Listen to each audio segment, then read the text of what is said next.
What do you know of the sea? Nothing.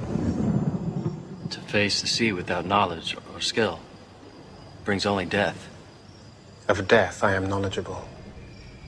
Danger I do not fear, and I can give you music. Music that will tame wild beasts, lift men's hearts to heaven. What is your name? Orpheus. Over the past decade, a firefighter from Brownsville named Kasim Ryan has been building a name for himself in the underground hip-hop scene.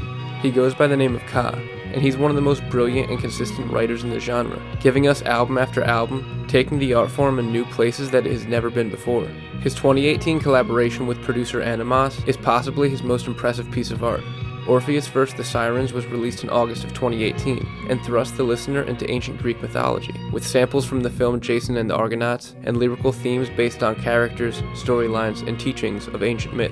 Ka embodies the role of Orpheus, the most gifted singer and poet in Greek mythology, who is able to use his music to drown out the sounds of the sirens. This is a role that was meant for Ka, as Ka himself is truly one of the great modern poets that we have, who is able to provide knowledge and help guide his dedicated listeners. Together with Animoss, the duo forms the group Hermit and the Recluse, a name which is incredibly fitting, being two words that are almost interchangeable, which is exemplified in the duo's sonic stylings. Ka's lyricism is epic and grand, but his delivery is subdued, washing over the listener in a slow yet satisfying storybook style. And Animoss's production is a perfect complement to Ka's presence, perfectly personifying the sound of a film epic in the midst of mythology. The beats never outshine Ka, and Ka always feels right at home on these beats. It truly is a perfect team-up, just like Jason and his Argonauts. There's a confidence that they both have in each other as well as the audience, giving us an album that feels simultaneously grand as well as understated, with enough woven into every song to reward repeat listens. The opening song Sirens is so rich with mythological references that it could teach you more than a mythology textbook. Ka is able to make this verse about creatures that have never existed somehow feel like he's talking about his everyday struggle. On the second track, Fate, Ka wrestles with his idea of destiny, both referencing the ancient Greek fates Atropos, Lachesis, and Clotho, as well as the fate in his own life, and whether he arose from his poor upbringing due to his own grit, or whether it was his destiny all along.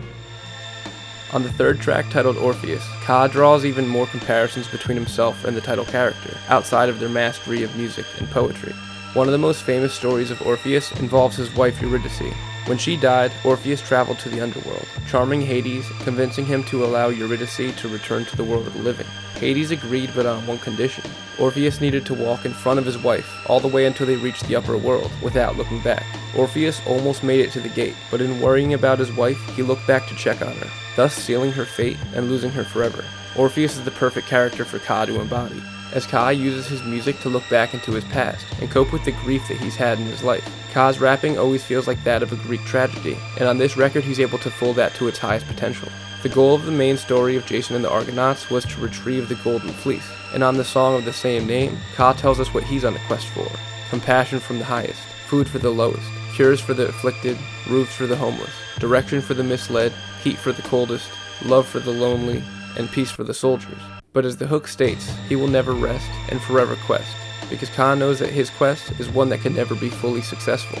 Every track brings up a new topic for Ka to offer his thoughts on. The punishment of Sisyphus has Ka talking about his humility. Oedipus has Ka talking about his family and betrayal. And on Atlas he raps about the burden of feeling the weight of the world on his shoulders. There really is no weak tracks here. Even the songs that maybe didn't speak to me on my first few listens, once I sat down and really honed in on the lyrics, I was finding all kinds of gems. Ka is often regarded as one of, if not the best lyricist in the underground, and I can see why people say that. It actually took me a really long time to fully appreciate how special of an artist he is. His flow and delivery were so low-key that when I listened to him I found myself zoning out and not focusing on what was being said. So I kind of had to train my ears specifically to listen to Ka, because there's really no one else who raps with such precision and detail. At 10 songs and a little over 30 minutes long, this is such a tight album. Ka gets so much mileage out of the theme, and it gets better with every listen. I hope that Animoss and Ka's partnership wasn't just a one-time thing. They have incredible chemistry. When I listen to the album, they feel almost inseparable. I can't imagine any other rapper on these beats, and I can't imagine these rhymes over any other production. Ka has made concept albums from the point of view of a chess grandmaster, a samurai warrior, and more, and I can't wait to see what he makes next. Thanks for watching, everybody. If you enjoyed this video and want to leave a like and subscribe to the channel, that is always appreciated. If you want to connect with me on social media, you can hit me up on Twitter or Instagram. Let me know down in the comments, what are your thoughts on this album? I know most people who have heard it love it, but I'd like to hear what you guys think. In your opinion, is this the best Ka album? I know there's a lot of people who prefer Honor Killed the Samurai, so I'm really curious about that. Also, if you have any other albums that are sort of unique that you'd like to see me do a deep dive like this on, let me know down in the comments, or as I said before, you could hit me up on Twitter or Instagram. Thanks for watching.